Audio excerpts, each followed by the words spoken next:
toppers, how's it doing? This is motivational dose and welcome back to another video of class 10th physics. Students, आज मैं ऐसा chapter शुरू करने वाला हूं जो कि ICSE और आपका CBSE दोनों में ये चैप्टर कॉमन है, ठीक है। तो मैं इसमें सारी चीज़ें इनफैक्ट कवर करूंगा, ICSE लेवल तक अपन सारी चीज़ें कवर करेंगे एंड डेफिनेटली ये आपका CBSE में भी बहुत बेनिफिटेड होगा क्योंकि ICSE और CBSE में दोनों में ऑलमोस्ट सारे के सारे टॉपिक्स कॉमन होते हैं, बस ICSE में थोड़ा सा ज़्यादा डिस्क्रिप्शन में ज़्यादा अच्छे से डिस्क्राइब करके दिया होता है, ठीक है।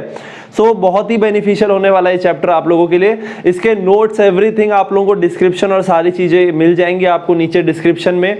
और अगर इनकेस कभी ऐसा होता है कि मैं डिस्क्रिप्शन में नहीं डालता हूं तो भाई आप लोग नीचे कमेंट कर दिया करो, आप लोगों को इसके नोट्स बहुत अच्छे शानदार मिल जाएंगे, ठीक है। तो चैप्टर का नाम है आपका electromagnetism. This the name of the chapter, ये ICSE में ये नाम है and in CBSE the name of the chapter is magnetic effect of electric current. Just electricity के बाद वाला चैप्टर है आपका magnetic effect of electric current. और ICSE में आपका जो आपने अभी हाउस होल्ड सर्किट पढ़ा था उसके जस्ट बाद वाला चैप्टर है, ठीक है। तो यार ये चैप्टर ना बहुत ही इंटरेस्टिंग है क्योंकि इसमें आप दो मशीन्स के बारे में जानोगे, दो ऐसे आप ये मान लो जो आज की डेट में हमारे बहुत ज्यादा यूज होते हैं ऐसे अप्लायंस के बारे में जानोगे। That is one is electric motor and another is electric generator. इसका मैकेनिज्म क्या होता है, what is the principle behind it, इसके पीछे का रीजन क्यों वो रोटेट करता है और क्यों जनरेट रोटेट करने से इलेक्ट्रिसिटी प्रोड्यूस करता है, इसके बारे में आप इस चैप्टर में समझ जाओगे। तो भाई इस चैप्टर को अच्छे से स्टार्टिंग से देखना बहुत ही ज्यादा फायदा होगा, ठीक है। तो आई होप आप लोगों को इलेक्ट्रिसिटी क्या होता है ये सब के बारे में बेसिक नॉलेज होगी। अगर नहीं है तो सबसे पहले आप इलेक्ट्रिसिटी वाला जो चैप्टर मैंने बनाया है उसको आप स्टार्टिंग से पहले समझ लो, उसके बाद अगर वो उसको पहले पढ़ोगे तो ये आपको बहुत इजी लगेगा।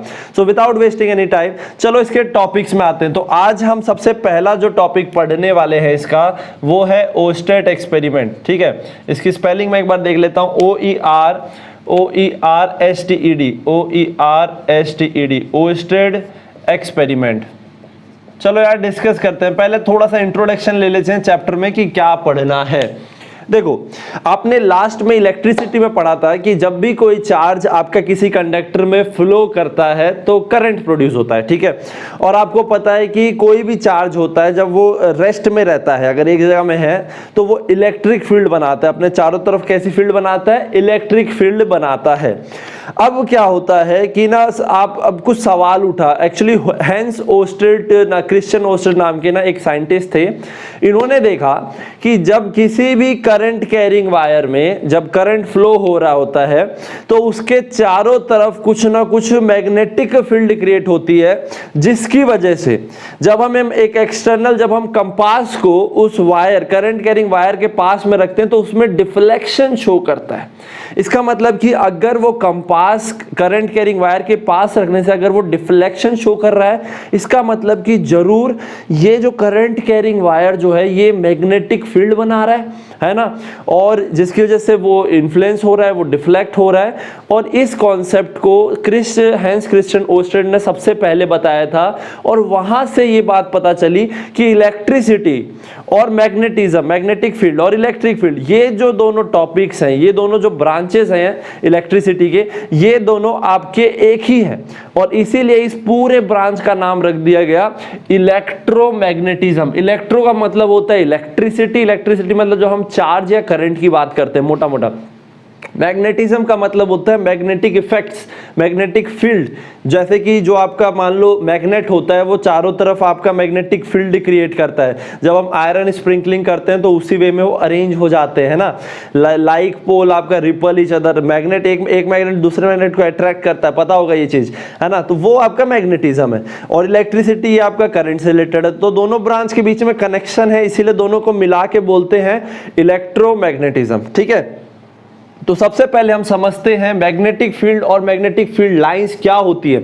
इसको समझने से पहले सबसे पहले हम जो हैंस क्रिश्चियन ओस्टेड का जो एक्सपेरिमेंट था, जिसने सबसे पहले बताया था कि करंट कैरिंग वायर भी मैग्नेटिक फील्ड बनाता है, ये जो कंसेप्ट इसने एक्सपेरिमेंट करके देखा था, उस एक्सपेरिमेंट को सबसे पहले समझते हैं। तो ये एक्सपेरिमेंट क्या कब किया था, देखो हैंस ओस्टेड इन 1820, कब किया था 1820 में। In his experiment he observe observe that when a electric current is passing through a conducting wire a magnetic field is produced around it which can be detected with the help of compass needle. Compass needle क्या होता है? जो एक छोटा सा magnetic needle होता है जो हमको डायरेक्शन देखने में हेल्प करता है, जो हमारे ज्योमेट्रिक जो नॉर्थ और साउथ पोल है ना, क्योंकि आपको पता है कि अर्थ भी अपने आप में एक मैग्नेट है, उसका भी नॉर्थ और साउथ पोल होता है, तो वो भी अर्थ भी मैग्नेटिक फील्ड क्रिएट करता है। तो उसी हिसाब से कंपास जो है वो डिफ्लेक्ट करता है, जिससे हम अपनी डायरेक्शंस एक जगह से दूसरी जगह जाने में हमको हेल्प होती है। ठीक है, तो चलो इसके ऑब्जर्वेशन के बारे में समझते हैं। तो सबसे पहले मैं इसका एक्सपेरिमेंटल सेटअप आप लोगों को बना के दिखाता हूं कि क्या किया था इसने। ठीक है, ओके स्टूडेंट्स, तो ये आपका है डायग्राम। ठीक है, ये ओस्टेड एक्सपेरिमेंट इसने कैसे किया था इसके बारे में स्टडी करते हैं। सबसे पहले सर्किट को देख लो, बहुत आसानी से समझ जाओगे। ये आपका बैटरी है, ठीक है, या सेल बोल लो। ये रियोस्टेट है, जो करंट कितना फ्लो होगा, करंट का वेरिएशन हम इससे कर सकते हैं ना, रेजिस्टेंस कम ज़्यादा करके। और ये जो है ये आपका कंपास है, ये कंपास का इधर नॉर्थ है और ये इधर साउथ है। ठीक है, कंपास जो है अभी देखते जाना, और ये आपका वायर है, ये स्विच है, ये स्विच है। अभी ये जो स्विच है ये ऑफ है। ठीक है, अभी क्या है, स्विच ऑफ है। अच्छे समझना, ये जो मैंने बनाया है ये है आपका ज्योमेट्रिक नॉर्थ साउथ पोल, यानी कि जो अर्थ का ये नॉर्थ पोल है, ये साउथ पोल है। वैसे तो नॉर्थ ऊपर होता है ऐसे लिखते हैं, बट इसी के हिसाब से, एक एग्जांपल के हिसाब से हम एज्यूम कर रहे हैं कि इधर नॉर्थ है, इधर साउथ है, इधर वेस्ट है, इधर ईस्ट है। तो देखो अभी इसमें करंट, अभी क्या है, अपना सर्किट क्या है, ऑफ है। ऑफ है इसका मतलब कि अभी इसमें करंट फ्लो नहीं होगा, तो अभी इसमें करंट क्या होगा, जीरो होगा। ऑब्वियस सी बात है। अब जब करंट जीरो है इसका मतलब कि मैग्नेटिक फील्ड तो नहीं बनेगी, और मैग्नेटिक फील्ड नहीं बनेगी तो ये कंपास वायर के हिसाब से डिफ्लेक्शन नहीं दिखाएगा। तो इसका मतलब कि जो कंपास की डायरेक्शन है वो किसके हिसाब से, ये किधर पॉइंट करेगा, ये करेगा जो अर्थ का जो मैग्नेटिक नॉर्थ है उसकी तरफ पॉइंट करेगा। तो देख सकते हो आप यहाँ पे कंपास में ये नॉर्थ पोल की तरफ कर रहा है, मतलब कि अर्थ का जो नॉर्थ पोल होता है उधर कर रहा है, और साउथ आपका इधर साउथ की तरफ है। ठीक है, तो अभी ये कंडीशन आपको मिली। अब देखो क्या होगा जब मैं यहाँ पे स्विच को ऑन कर दूंगा। जैसे ही मैं स्विच को यहाँ पे ऑन किया, अब समझना मेरे भाई क्या होने वाला है। जैसे ही स्विच को मैंने ऑन किया, अब इसमें करंट फ्लो होना शुरू हो गया। और सपोज करो ये वायर है, और इस वायर के ऊपर में मैंने ऐसे कंपास रखा है। इस कंपास को इस वायर के जस्ट ऊपर में या इसके नीचे में रखा है, कोई कहीं भी रख के देख सकते हो। ठीक है, साइड में भी रख सकते हो, कोई दिक्कत नहीं है। अब देखो, अब जब इसमें ऐसे करंट फ्लो होना शुरू हो गया तो अब क्या होगा, अब ये वायर में करंट फ्लो हो रहा है, इसका मतलब कि ये क्या करेगा, मैग्नेटिक फील्ड क्रिएट करेगा। मैग्नेटिक फील्ड क्रिएट करेगा तो अर्थ भी मैग्नेटिक फील्ड क्रिएट कर रहा है, अब वायर भी मैग्नेटिक फील्ड क्रिएट कर रहा है। लेकिन ये कंपास वायर के ज्यादा करीब है, इसीलिए ये जो वायर जो मैग्नेटिक फील्ड क्रिएट कर रहा है उसको ये क्या करेगा, ओबे करेगा, उसको उसकी बातें मानेगा। इसका मतलब कि अब ये डिफ्लेक्शन शो करेगा, या तो ये ऐसे शो करेगा या ऐसे शो करेगा। तो डायरेक्शन जानने में अभी हमारा अभी हमको कोई इतना इंटरेस्ट नहीं है कि ऊपर करेगा नीचे करेगा, लेकिन बस इतना जानना है कि ये जो कंपास है इसकी ये जरूर कुछ ना कुछ डिफ्लेक्शन शो करेगा। या तो ऊपर की तरफ कर सकता है, तो ऊपर किस तरफ करेगा, तो सपोज करो ये कुछ इस तरीके से यहाँ पे नॉर्थ हो जाएगा और ये साउथ हो जाएगा। क्या ये बात क्लियर है? अब डायरेक्शन एक्चुअल क्या होगा ये अभी हमारा पूरे चैप्टर में हमको पढ़ना है अच्छे से, तब मैं स्टेप बाय स्टेप सारी चीज क्लियर करूंगा। ठीक है, क्या ये बात क्लियर है आप लोगों को? तो सिंपल सी बात है, जब हम यहाँ पे स्विच को ऑन करते हैं तो करंट फ्लो होता है। करंट फ्लो होने से ये जो वायर है ये भी मैग्नेटिक फील्ड क्रिएट करता है। इस मैग्नेटिक फील्ड क्रिएट करने की वजह से ये कंपास जो है ये डिफ्लेक्ट करता है, यानी कि अब ये अर्थ की बात नहीं मानेगा। क्यों? क्योंकि ये वायर के ज्यादा क्लोज है। सिंपल सी बात है ना। आप अगर मान लो आपके लाइक पेरेंट है, मम्मी पापा है, तो जनरली या तो आप मम्मी की बात ज्यादा सुनते हो या पापा की, तो जिससे आप ज्यादा क्लोज होते हो उसी से ज्यादा बातें शेयर करते हो और उसी की बात सुनते हो, है ना। तो ये बस यहाँ पे ये चीज है। अब सपोज करो, अब मान लो मैंने थर्ड केस में मैंने इसको वापस से क्या कर दिया, ऑफ कर दिया। क्या कर दिया? वापस से ऑफ कर दिया। वापस से ऑफ कर दोगे तो क्या करंट फ्लो ना जीरो हो जाएगा? जीरो हो जाएगा तो ये वापस अब क्या करेगा, जो अर्थ है उसकी बात माननी शुरू कर देगा, यानी कि इधर नॉर्थ हो जाएगा और इधर क्या हो जाएगा, साउथ हो जाएगा। सिंपल सी बात है। अब यहाँ पे दो क्वेश्चन और उठते हैं। पहली चीज कि सर रियोस्टेट का क्या फायदा है? देखो यार, रियोस्टेट का सिंपल सा फायदा है कि ये करंट कम ज्यादा करने में हेल्प करता है। अगर मैं करंट ज्यादा बढ़ाऊंगा सर्किट में तो मैग्नेटिक फील्ड ज्यादा बढ़ेगी और इसका जो डिफ्लेक्शन है वो भी क्या होगा, ज्यादा होगा। सिंपल सी बात है, क्या ये बात समझ रहे हो मेरी? तो जितना ज्यादा करंट बढ़ाऊंगा, on increasing the current the strength of magnetic field increases. ये तो बहुत सिंपल सी बात है। अब यहाँ पे दूसरा क्वेश्चन उठता है कि सर अगर मैं यहाँ पे बैटरी की कनेक्शन पोलैरिटी बदल देता हूं, मान लो इधर अब मैं प्लस कर देता हूं, इधर माइनस कर देता हूं, तो क्या होगा? अब देखो यार, अगर आपने बैटरी बदल दिया मतलब कि करंट की डायरेक्शन बदल दी। अब करंट की डायरेक्शन बदल दी तो जो मैग्नेट है, अब मैग्नेटिक जो फील्ड जो बन रही थी वो भी उसकी डायरेक्शन जस्ट उल्टी हो गई। अब उसकी भी उल्टी हो गई तो जो डिफ्लेक्शन है वो भी जस्ट क्या हो जाएगा, उल्टा हो जाएगा। इसका मतलब कि अब ये बन जाएगा आपका, इधर नॉर्थ पॉइंट करेगा और इधर क्या करेगा, साउथ पॉइंट करेगा। तो यानी कि on changing the direction of the current the direction of the magnetic field also becomes opposite. ठीक है, वो भी जस्ट क्या कर जाता है, चेंज कर जाता है। तो ये दो इंपॉर्टेंट बात आप लोगों को समझ में आ गई होगी। सो आई होप आप लोगों को हेंस ओस्टेड एक्सपेरिमेंट समझ में आ गया होगा। इसके जो थ्योरी है, इसके स्टेप बाय स्टेप जो ऑब्जर्वेशन है वो नोट्स में है, वो नोट्स मैं आप लोगों को दे दूंगा। टेलीग्राम चैनल जल्दी से जाके अभी आप जाके ज्वाइन कर लो। टेलीग्राम क्या होता है, व्हाट्सएप की तरह एक ये ऐप है जिसमें आप कभी भी आप चैनल को ज्वाइन करो, फ्री ऑफ कॉस्ट होता है वो, तो ज्वाइन करो, उसमें आप कभी भी कुछ भी डाउनलोड कर सकते हो। ठीक है, तो भाई ठीक है। तो यार क्या ये बात क्लियर हो गई? क्या हेंस ओस्टेड एक्सपेरिमेंट समझ में आ गया आप लोगों को कि इससे आपने ये पता चल गया कि यार करंट कैरिंग वायर भी मैग्नेटिक फील्ड बनाता है? तो ये एक्सपेरिमेंट ये बात बताता है। अब हम यहाँ पे अब दो सवाल सबसे बड़े उठते हैं कि सर ये मैग्नेटिक फील्ड क्या होता है और फिर मैग्नेटिक फील्ड लाइंस क्या होती है और इसकी डायरेक्शन क्या होती है। ये दो तीन सवाल हैं जिसके बारे में अब हमको समझना है।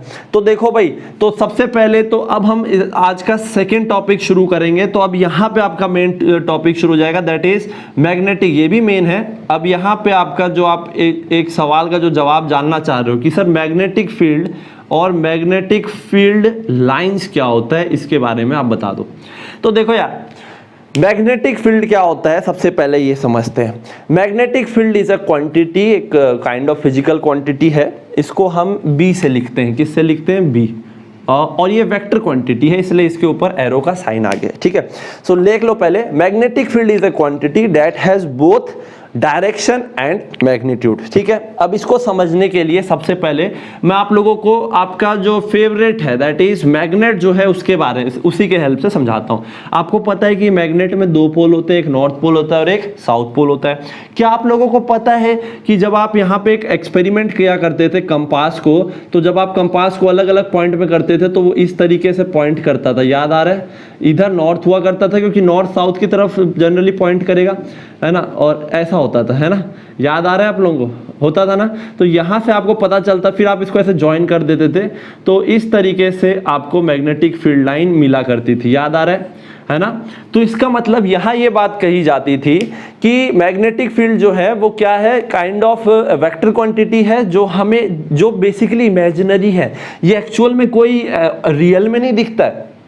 जैसे इलेक्ट्रिक फील्ड इमेजिनरी होती है ना, जो चार्ज होता है वो इलेक्ट्रिक फील्ड बनाता है चारों तरफ, ये आप लोग 12th क्लास में पढ़ोगे।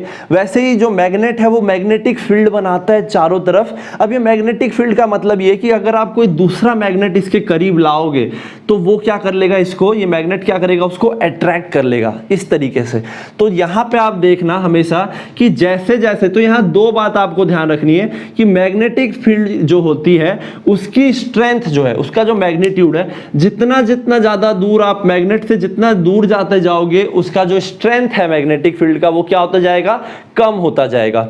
और अगर मैं डायरेक्शन की बात करूं तो डायरेक्शन हमेशा, मैग्नेटिक फील्ड की डायरेक्शन हमेशा नॉर्थ से साउथ की तरफ पॉइंट करती है। इसका मतलब कि the direction of magnetic field is taken in the direction in which the field line emerge from north pole and it merge to south pole.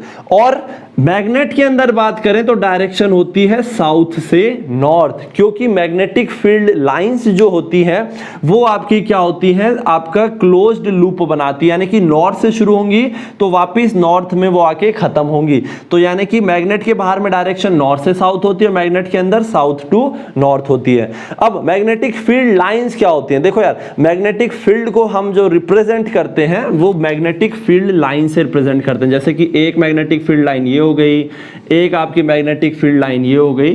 So magnetic field is represented by the help of magnetic field lines. तो दो तीन बातों का ध्यान रखना है आप लोगों को। As we go away from the relative strength of magnetic field is shown by degree of closeness of magnetic field lines. ये मैग्नेटिक फील्ड लाइन जितनी करीब होंगी, जितनी करीब होंगी, ये देखो कितनी करीब है, इस एरिया में कितनी करीब है फील्ड लाइंस, वहां पे आपकी स्ट्रेंथ क्या मिलेगी, ज्यादा मिलेगी। ये देखो कितनी करीब है। लेकिन जैसे जैसे दूर जाते जाओगे फील्ड लाइंस दूर दूर होने लग जाएंगी, तो आपका जो स्ट्रेंथ है, मैग्नेटिक फील्ड का जो स्ट्रेंथ है वो धीरे धीरे क्या होता जाएगा, कम होता जाएगा। ठीक है, डायरेक्शन का समझ गए क्या होता है। तो ये हो गई आपकी बात मैग्नेटिक फील्ड और मैग्नेटिक फील्ड लाइंस की। ठीक है, as we go away from the magnet the strength of field line decreases. और एक और, yes, last very important property of magnetic field lines, the two magnetic field lines are found to no two field lines are found to cross each other। यानी कि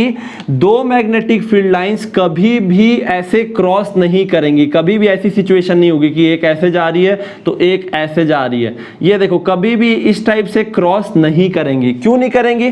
क्योंकि अगर ये ऐसा करती हैं तो अगर मुझे इस पॉइंट पे डायरेक्शन बताना होगा मैग्नेटिक फील्ड लाइन का, तो बताओ क्या मैं वो ये लूंगा या ये लूंगा? ऑब्वियस सी बात है, मैं कोई नहीं ले सकता। इसका मतलब कि एक से ज्यादा तो डायरेक्शन हो ही नहीं सकती मैग्नेटिक फील्ड लाइन की किसी भी पॉइंट पे। तो इसीलिए कभी भी the two magnetic field lines never cross each other. Clear? तो 3 पॉइंट का यहाँ पे आप ध्यान रखोगे। The strength of magnetic field या magnetic field lines decreases as we go away from the magnet. ठीक है, सेकेंड पॉइंट है the direction is taken from north to south and inside the magnet it is from south to north. और तीसरी बात, two magnetic field lines never cross each other. ठीक है, तो ये हो गई आपकी 2 से 3 प्रॉपर्टी। आई होप आप लोगों को मैग्नेटिक फील्ड समझ में आ गया होगा, मैग्नेटिक फील्ड लाइंस क्या होती है वो समझ में आ गया होगा, ओर्स्टेड का एक्सपेरिमेंट समझ गए होंगे। ठीक है, तो अब हमारा मेन जो टॉपिक है वो आपके नेक्स्ट वीडियो से अब यहाँ पे कंसेप्चुअली धीरे धीरे बढ़ता जाएगा। तो आई होप आज की वीडियो आप लोगों को अच्छी लगी होगी, सारी चीज समझ में आई होगी। ठीक है, तो अच्छे से एक बार आप लोग बुक रीडिंग कर लो, बाकी जो नोट्स हैं उनको अपनी कॉपी में लिख लेना। ठीक है, बाकी अगले वीडियो में देखते हैं क्या टॉपिक्स होगा। तो that's all for now, see you motivational दोस्त in the next video. Till then stay motivated. और हाँ भाई, पढ़ाई वढ़ाई करना शुरू कर दो यार, है ना, क्योंकि जब पढ़ाई करोगे तो भाई इंप्रूवमेंट आएगा ना, और इंप्रूवमेंट आएगा तो कॉन्फिडेंस आएगा, और कॉन्फिडेंस आएगा तो फाड़ दोगे यार। ठीक है, ओके, थैंक यू।